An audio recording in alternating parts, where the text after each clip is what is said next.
Everyone, it's internationally regarded sex symbol Matthew East coming to you from his throne of I don't know, cum stains and dried semen. Um, so, talking to you today about the history of the conflict between myself and Michael Armstrong, how it came to occur, and really what the plan is to try and simmer it down a bit.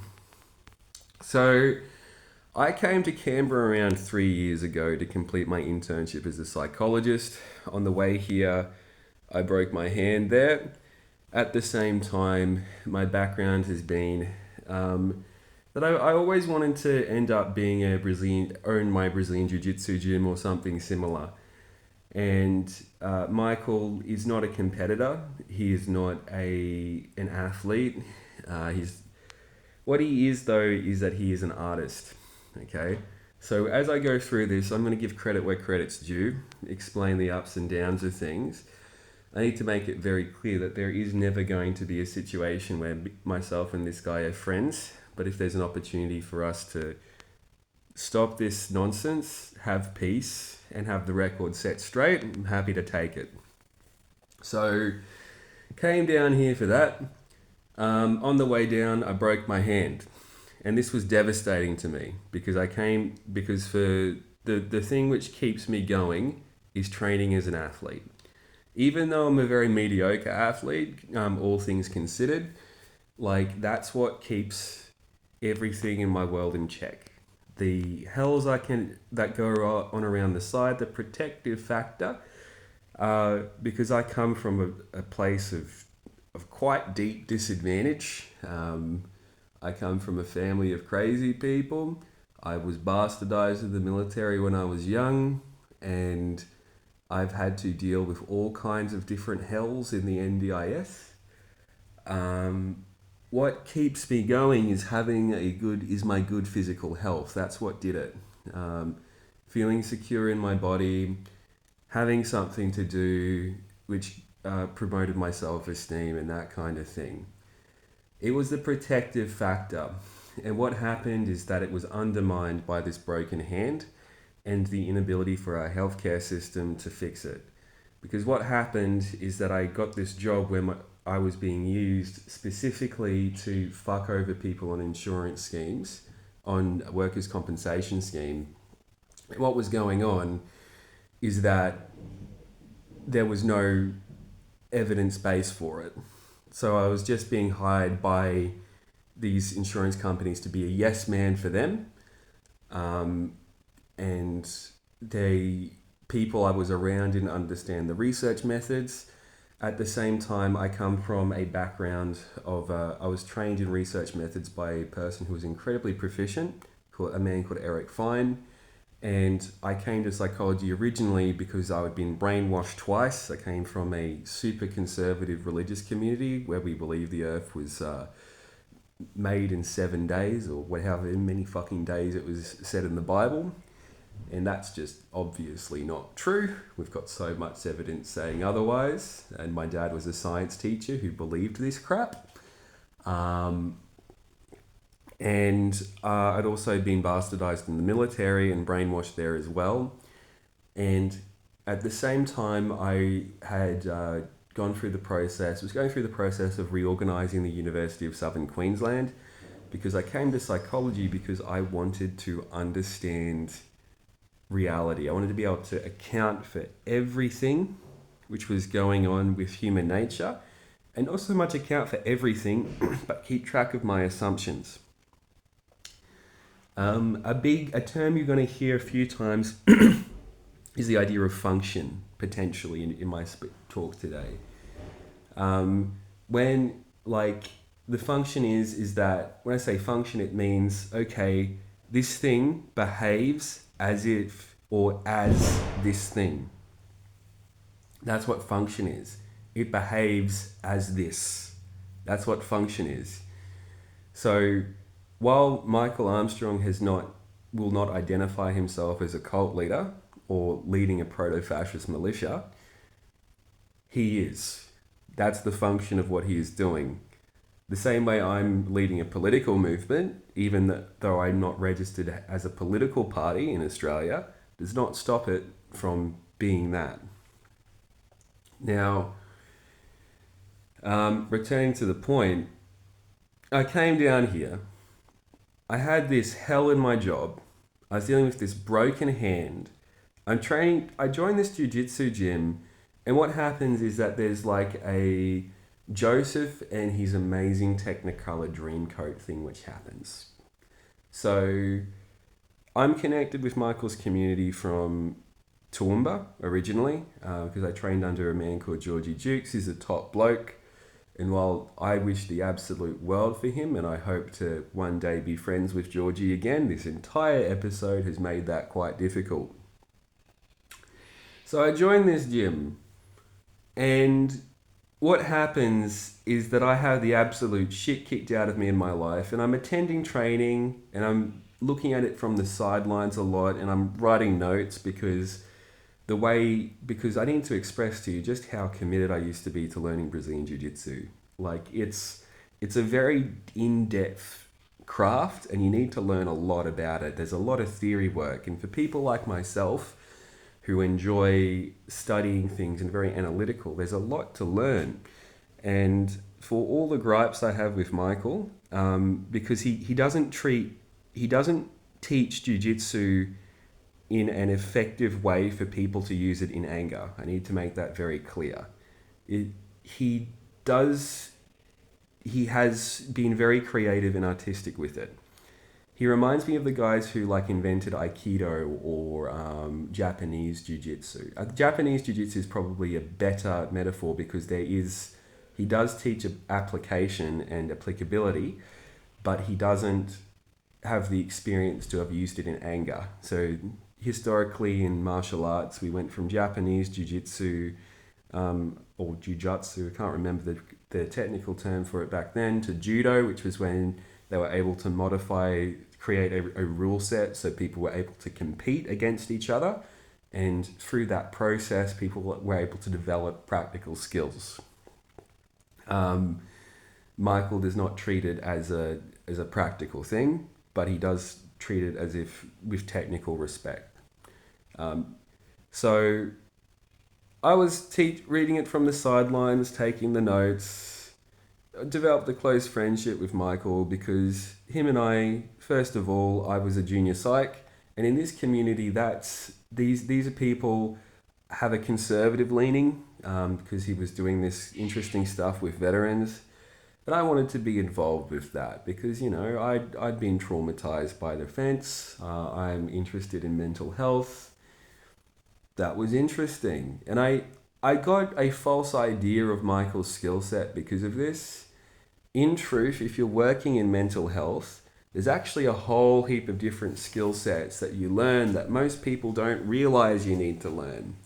And there's this gap of unconscious incompetence that people who have not worked alongside trained healthcare professionals miss out on. And Michael has a whole heap of that. You learn from the people beside you as much as what you might read in a textbook, and he hasn't had the people beside him ever.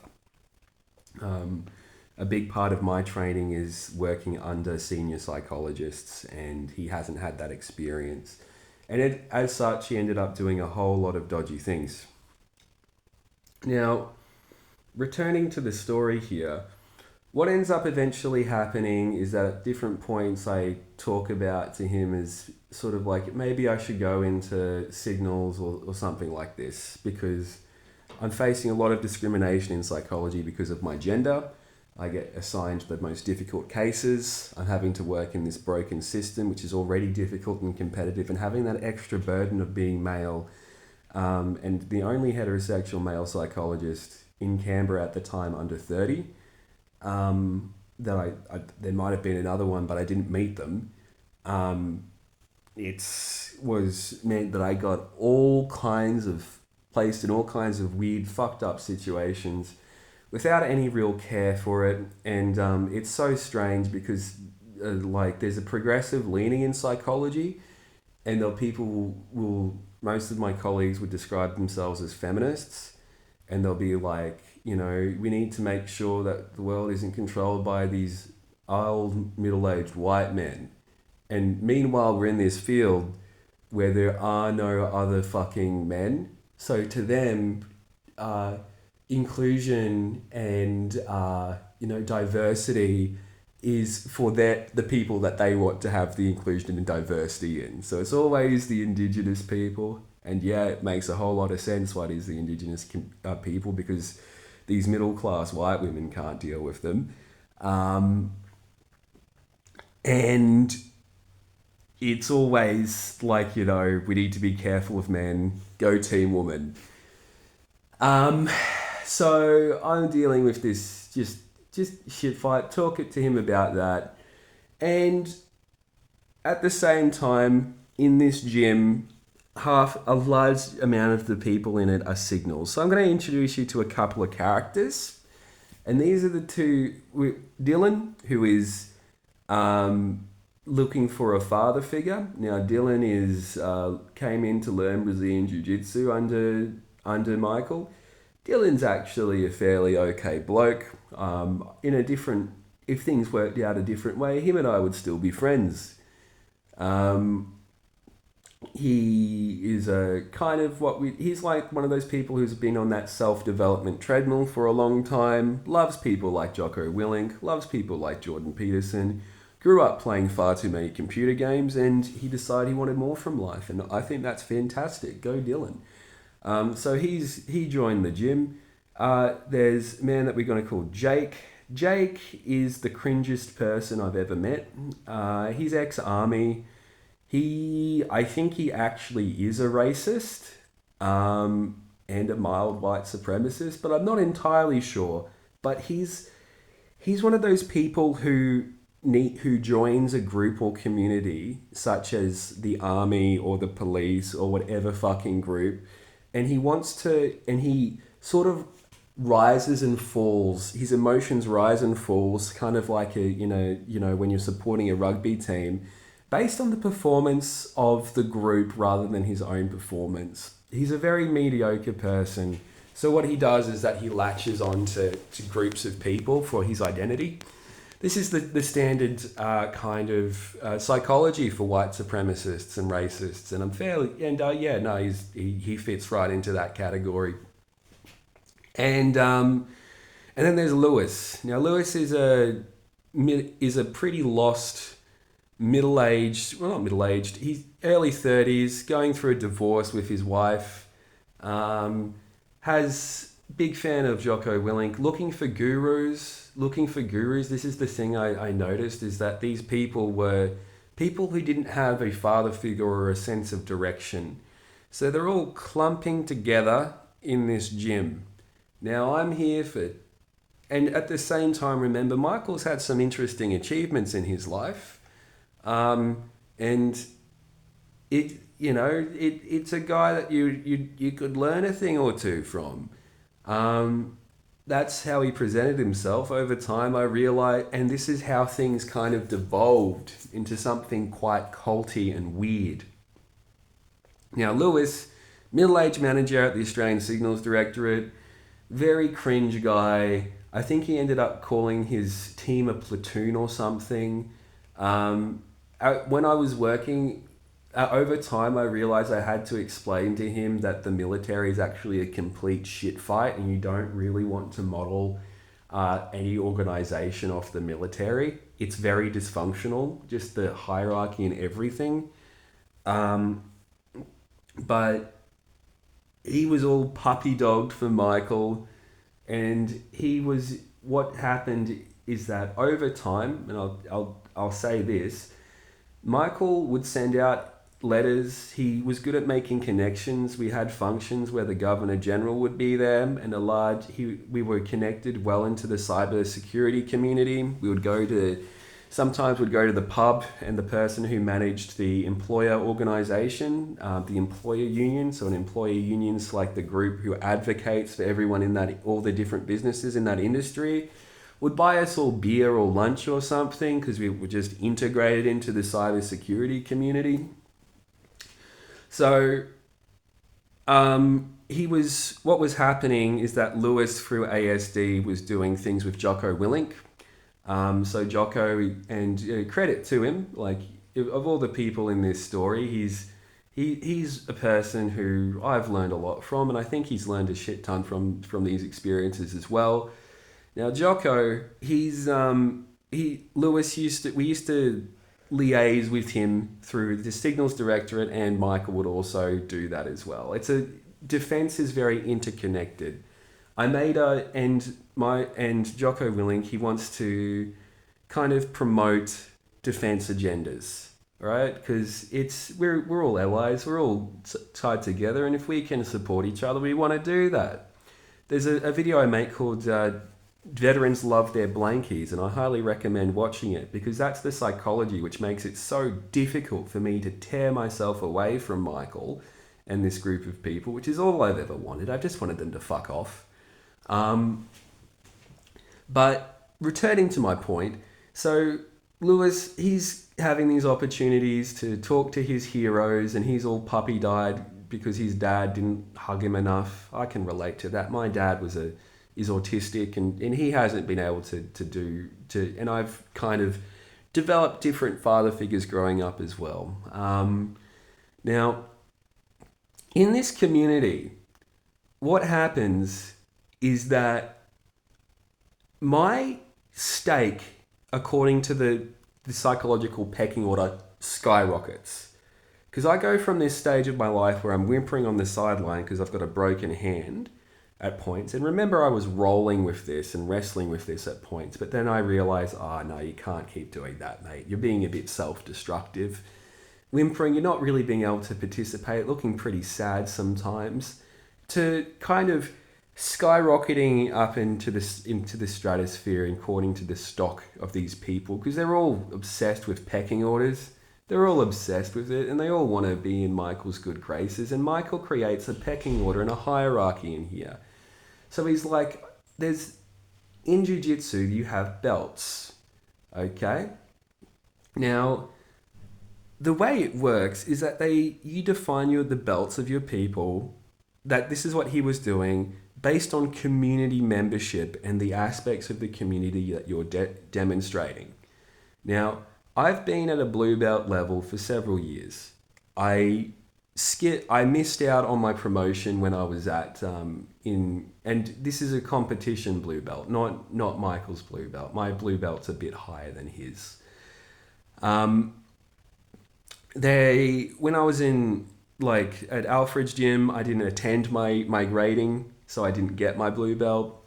And when I was at Michael's gym, I was going to be given Thomas's, who was a gentleman who was like a friend of mine, and he was going to give me his old blue belt. But I put on some weight, so I couldn't wear it. But the main thing is that in this community, I was considered, because I was actually able to do jiu-jitsu, and I could just play with these people like a ball of cat plays with a ball of yarn. And at the same time, I'm a junior psychologist. I'm a behavior therapist, so I deal with violence all the time. I am the absolute alpha, according to the values of this community. The absolute alpha.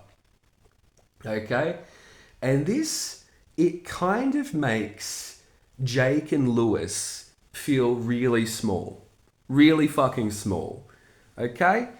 And I deal with all this cyberbullying from them. I mentioned to Michael at a point that I'm struggling with alcohol use, and also I've put on a lot of weight because I haven't been able to train frequently. And when I do show up, I'm being bullied. I'm under this level of stress from my work that it's difficult for me to be around people.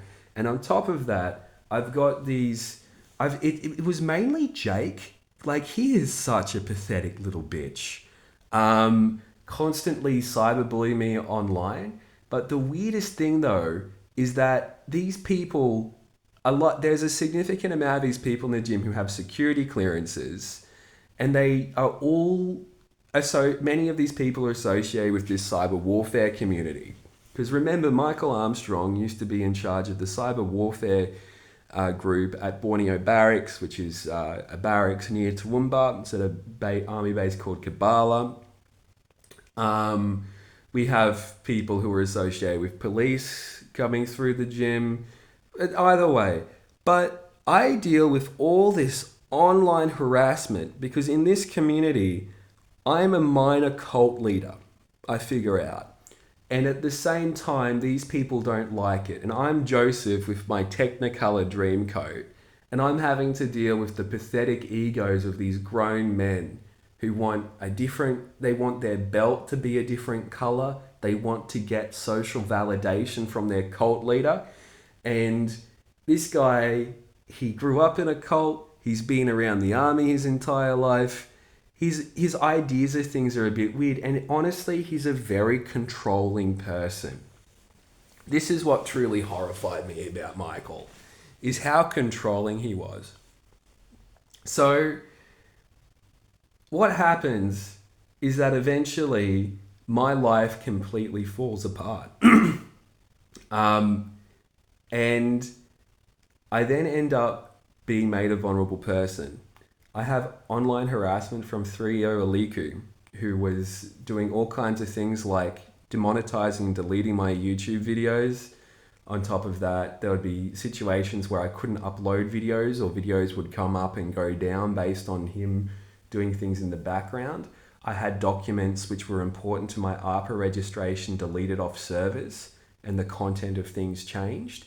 I had all kinds of different levels of cyber attacks, so many. And when you're constantly being harassed by a community of hackers, you get a little bit paranoid. And sometimes things happen which you think are happening. Sometimes things happen which are not, which do happen. So the extent of it's pretty extraordinary. I would give you I recommend you look at some of the way that Israeli hackers are trained, because that's what these people think is the gold standard, and it isn't. But that's what these people are about. So I've dealt with people trying to drag me down to appease their egos. And because I had this nice house, which I was trying to run as an anarcho-communist commune, I had this strange woman called Kara who came into my home based on social engineering, because she was associated with Navy, I think. I know Jocko gave a message about Kara coming. It was so fucking weird. Remember that kind of we build these relationships in the community with these big figures. And that was Michael's strength, is that he would build these relationships because he's an artist and he's trying to sell his work. The way you do that is you cozy up to these important people. He was looking for funding because he was thinking of starting an NGO. And the other thing is that I was just trying to figure out, hey, how can I do business with Michael? How can we win together? It's always, my attitude towards things is always winning together. Now, what happened is that during this time, they're trying to build relationships with me, because it's all about building relationships. And I'm trying to be made into like someone who's associated with the Signals Directorate or Defense. So they make me pornography, and that was fun. I got to see some of the things they were doing with propaganda. A large amount of what it was is that, I kind of, every time they're about to tell me something which was obviously classified, I'd usually say, hey mate, I don't want to hear anything which gets you or me in trouble. In fact, at one point I sat down with some counterintelligence officers describing some of my concerns I had with the place, because we had all these people who were associated with, who had national secrets, who were fucking leaking national secrets, who were all concentrated in one place. Okay? So I've been behaving responsibly. But the thing, what happens is that eventually, my life collapses. I create my community art project called Taco. Throughout this entire time, I've had Jake trying to find a way for him to go up in the pecking order and he's just constantly harassing and bullying me online.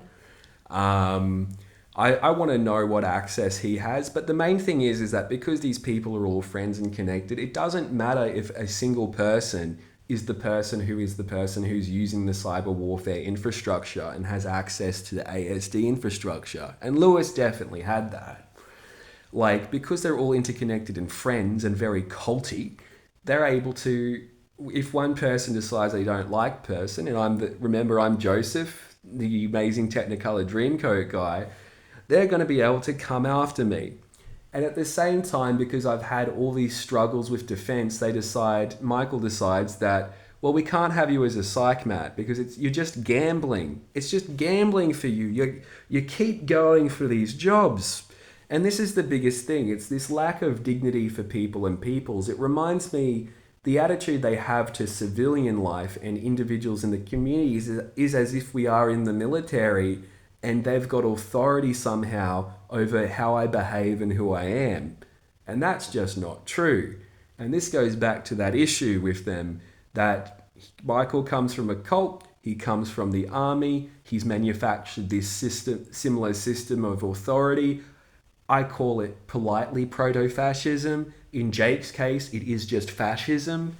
And I've been dealing with all of these issues. And because I've been able to also independently build my connections, I wrote letters to Jordan Peterson and Jocko Willink. Remember, I'm a consultant by trade. I manage relationships. And I use these relationships to create synergies, which is where we've got, by working together and different groups, we're able to create something overall which produces more and does more good for everyone than these different parts working independently or just collaborating in a mediocre fashion. Now, I have been going through hell, and all I've been asking for them is for them to leave me alone. That's it. I've had to be strategic with how I've been able to get these people to fight me. I've been working and playing a game to get them to fight me in a particular way, and it's worked exceedingly well. I've been able to draw them out. We've been able to see that, and that behavior has been on display. Michael Armstrong leads a proto-fascist militia and a cult. I've requested him on multiple occasions to stop harassing me, yet he continues to harass me.